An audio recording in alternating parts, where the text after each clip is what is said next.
Assalamualaikum warahmatullahi wabarakatuh. Perkenalkan, nama saya Rame Fazia. Saya dari jurusan Jinayah semester 7A, NIM 02051711189. Jadi di sini kita akan membahas tentang peranan politik hukum dalam pembentukan peraturan perundang-undangan di Indonesia sebagai sarana mewujudkan tujuan negara. Yang pertama kita akan membahas tentang politik hukum dahulu. Jadi politik hukum menurut Patmowajono, politik hukum adalah kebijakan penyelenggara negara yang bersifat mendasar dalam menentukan arah, bentuk maupun isi dari hukum yang akan dibentuk dan tentang apa yang akan dijadikan kriteria untuk menghukumkan sesuatu.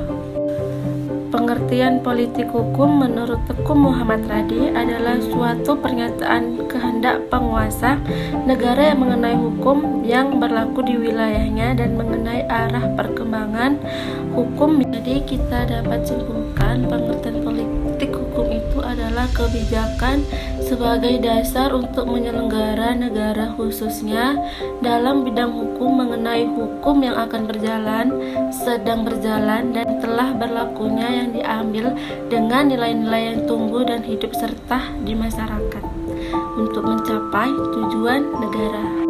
Jadi apa sih hubungan antara hukum aja dengan hukum politik?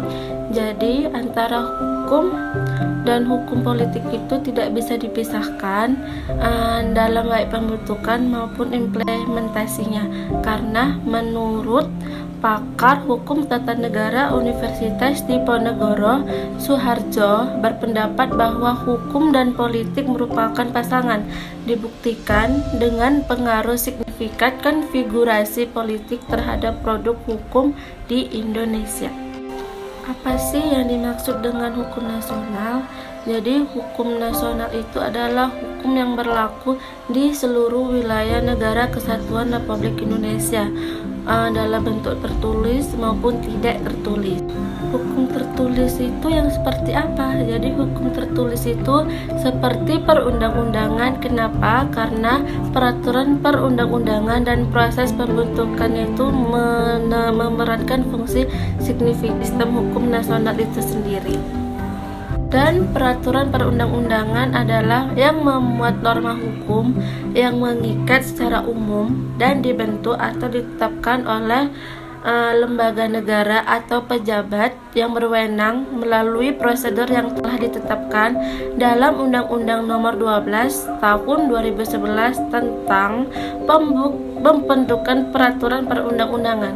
Sedangkan pembentukan peraturan perundang-undangan itu sendiri adalah pembuatan peraturan undang-undang yang mencakup tahapan perencanaan, penyusunan, pembahasan, pengesahan atau penetapan dan pengundangan. Di sistem hukum perundang-undangan di Indonesia itu sudah sesuai dengan hierarki yang ada. Jadi apa sih hierarki peraturan perundang-undangan itu? Jadi yang pertama itu adalah Undang-Undang Dasar 1945 atau dikenal dengan UUD 1945. Yang kedua, ketetapan MPR. Yang ketiga, tentang Undang-Undang Peraturan Pengganti Undang-Undang. Yang keempat, peraturan pemerintah. Yang kelima, peraturan presiden. Yang keenam, Pemprov atau peraturan daerah provinsi atau Pemkot atau peraturan pemerintah kabupaten atau kota. Perencanaan penyusunan undang-undang dilakukan dalam program legislasi nasional atau prolegnas, sedangkan perencanaan penyusunan peraturan daerah dilakukan dengan program legislasi daerah atau prolegda. Jadi tujuan dari prolegnas dan prolegda ini adalah mewujudkan sistem hukum nasional di Indonesia. Dengan adanya prolegda dan prolegnas ini tidak berarti tidak dapat membuat suatu rancangan undang-undang atau RI atau raperda di luar prolegnas atau prolegdah tersebut. Akan tetapi dalam keadaan tertentu seperti ada konflik luar biasa, bencana alam, pokoknya dalam bentuk urgensi, DPR dan Presiden itu boleh mengajukan RUU atau rancangan undang-undang di luar prolegda. Begitu juga dengan raperda.